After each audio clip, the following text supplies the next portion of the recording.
Good morning. So we're gonna try to start a standard right away. We use standard for spray. So you see how this bad boy's all the way down into the pump, into the oil. Stand by. Luckily that was done like that, not on purpose, but that is the proper shutdown method. You come over here to the one that's getting rough. And lately, I never looked to see when it gets shut down and where it's at. But I was explaining to what happens is you see how this is dry and it's got some goo on it because it's already been taking this shit, this pump. So what happens, even if it's a newer pump, if you don't lower it all the way down, anything that's left on here, it gets dry, and then it acts like sandpaper to the O-rings and stuff in here. So right away when you turn it on, it's tearing up O-rings, especially on our 55. And that's how we end up blowing through a 55 pump so fast. Plus I heard the guy was trying to tell me there's some stuff in the 55 material that makes it more aggressive. But so the game plan is, while I'm working on putting new pumps in, is to start the process of making sure these guns are shut down with the pump shaft all the way down into the oil overnight at the end of every night. And there's no question I started reading about that in the book, but it never explained to me why it has to be done that way. But that guy simply explained it to me, and now we know. And I wish I knew earlier. Thank you. Also, what I have learned about the rebuild kits in these pumps, which is something I've been fishing for a while, trying to figure out if we actually have to replace and rebuild one of these every damn time. They look like this guy down in there. And what it comes down to is this guy number 20. I had the guy send us 3 rebuild kits, and he talked about number 20's seal a lot, saying that's when it goes out the quickest. What you see, it's right above the cup. And what that is this guy right here, for one of the pumps I'm working on right now. He says usually this is what goes out first in them, and it's real easy. You just can unscrew the top, remove this guy, which is this guy right here, and here's the top. And get away with just replacing this. That's what goes out and makes our mess right off the bat.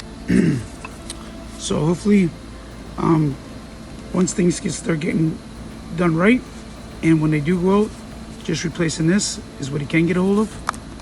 Oops.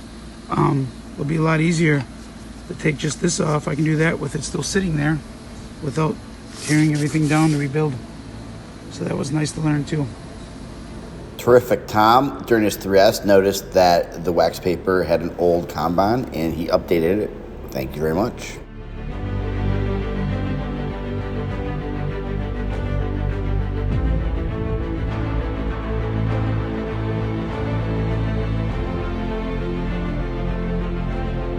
Quick improvement, we're going to be sorting out those. We're not 100% sure we're not going to chuck them away, but we're going to take them down to the shed this morning. And the waste that we're getting rid of is, number one, inventory. Look at how much room that takes up, and we had to manage and maintain and upkeep versus this. And so you can see the variation here, but this is one that's well maintained and there's no variation. So ultimately our goal is to get that to look like this, but that looks way better than that. The other thing is the waste of defects. So those had a lot of defects. When we'd clamp them, the spring clamps would move them, and we'd end up with patches on the back. Sometimes they would get dented because they're heavy, so they get slammed on the ground, and then that defect to that part created defects on the parts, and then that would also create overproduction, because then the hat would be sitting up and it would be leaking all over the floor, which would create a whole bunch of extra motion. We'd have to be sweeping it, and then we'd have to transport all that garbage out to the dumpster, and then we'd have unrealistic expectation or understanding of how much we actually poured, how much value we created.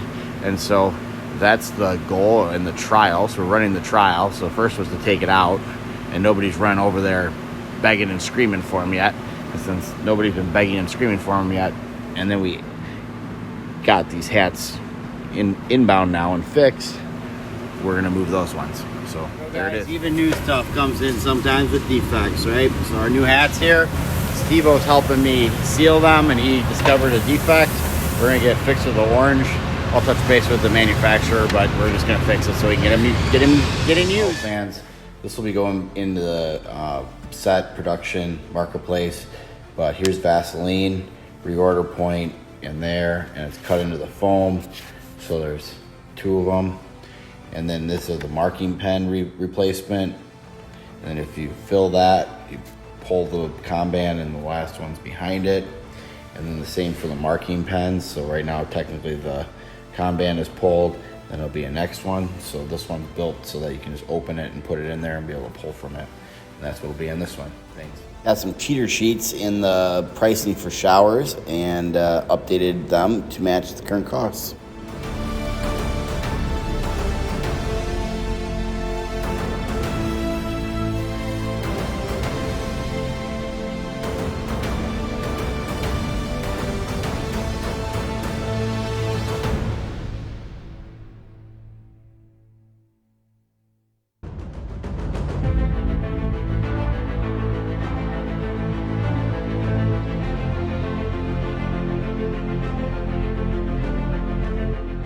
Alex is working on a build station for undermount sinks.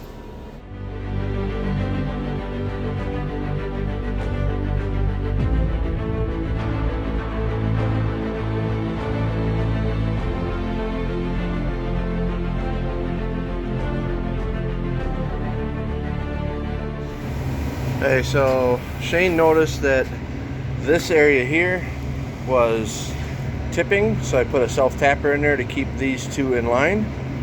I did the same at this one. I noticed that when I raised it though, that this side, you can see where I ground that off, actually came above, so the track of the sink was hitting it. He also noticed that the spread on this from here to here was inaccurate in a few spots, and I straightened out several of those. So we should have a little better storage rack.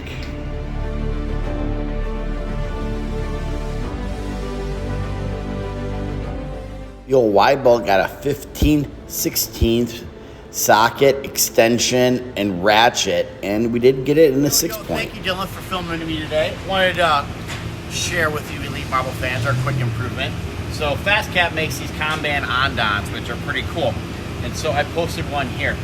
And what it is, it's super simple. It comes this way. It's a clamshell with the plug-in right in it, and it just uses the VH V-tape that Shane so much loves. And so that's what the system is. So we're gonna mount 3 of them in the shop, 1 here at our meeting area, 1 near finishing, and 1 centralized in the production side, so that you have Kanban cards rather than running all the way into the office. We have them here. So this isn't fully assembled yet, but I just want to show it. So you have Kanban cards that I need to turn in. All you do is walk up to it and put them in there. And then what happens is the light pops up. So anywhere when I walk through the plant, I'll be able to see it in those 3 locations and be able to get them. So this light will be magnetized and put up higher, so I'll be able to see it from anywhere. And what I did with this was, Mr. Chris had found these paper towel holders, magnetic ones, and we use them for a lot of different things, to cut the rods and pull things, and they're pretty cool. So what I did was I drilled out the bottom and ran the cord through it, and then put the light up on top of it. So that'll just sit right up there, and there'll be 3 similar around the plant. Any questions? Let me know. Peace out. Good morning, Elite Marble. It's Alex back at it again. So I got everything on the new shadow board. Right now, went ahead and did some sketches. Going to go ahead and start crafting them out, and hopefully we can get this up sooner than later. Thanks, guys. There you go, guys. Trust but verify. So I'm just following up and seeing how this stuff is working. So I walk up, and one it's still running good, one of the original ones, but I did notice that this one looks like it was either never done or has faded. And so my question would be, have we used this one more? Then the next thing I wanted to see, so then this one has some localized one, but it doesn't look like it has the full on it, or has it come off? And then I came to here to see if we're still using this. So it appears we still have it, and it is visually located. So there we go. Yo, Elite Marble fans, here with Brian. Here's what we got rolling on here today. This is 130, no label, obsolete, getting sorted out. This one up here is 80 and 265, and we very limitedly use this, but right now that's what it's hooked up for. And so it's been a really high error potential because somebody was gone this week, and so somebody else was operating, and they would have had to know that, and there's no way to know that it wasn't this or this. This is our primary, this is secondary. We're going to eliminate the potential for defect by just taking it away. And also when we switch it over, we have to wait, and quite a long time for it all the way to switch over. And additionally, we waste all the material that we switch over with. So we're going to move that. Then that means that this puppy is going to move down so that these will be gone, so it'll be easier to fill them, because you can see it's difficult, which will be really make things a lot easier so we can keep it clean. And this one will be temporarily removed from the system, so this one will be plumbed directly into the pump, which will reduce the defects of the pump from it being switched over. So we'll be able to get rid of that puppy right there as well. And so hopefully by the end of today, we're gonna have a much cleaner looking area and much simpler, which will make it easier, which will eventually make it faster. Thank you, Brian. Getting rid of a whole lot of over processing.